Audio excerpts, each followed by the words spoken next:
Then we move on to insulation as a carbon sink. And I think this is a really important factor going forward that we need to think about, of utilizing materials which don't contribute to climate change. And nothing does that better than timber.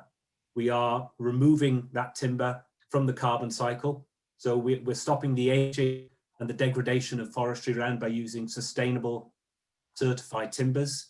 And we're locking up that carbon within the building fabric, and then later being able to return it via wood waste into clean energy.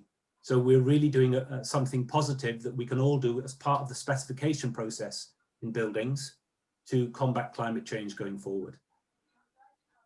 An important part of that, of course, is to utilize timber, which is FSC or PEFC certified. And FSC and PEFC certification at the moment, they are the dominant ways of ensuring compliance with sustainable forestry throughout Europe and throughout the world. So it's always important to look for FSC, PEFC certification, and all of our materials have that certification mark. What's also important is that you can quantify the amount of biogenic carbon that you're actually locking up in the product. There is a European standard, it's an EN 16449. I'm going to talk in EN standards.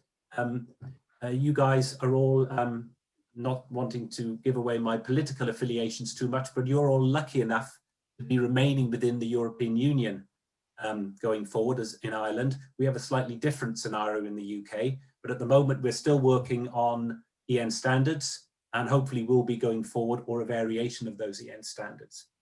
And those standards specify a certain way or an actual way of calculating the biogenic wood content and carbon content contained in a product. So for any particular product, we have those values.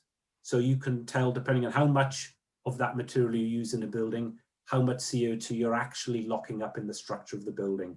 And again, that's something that will be becoming more and more important going forward.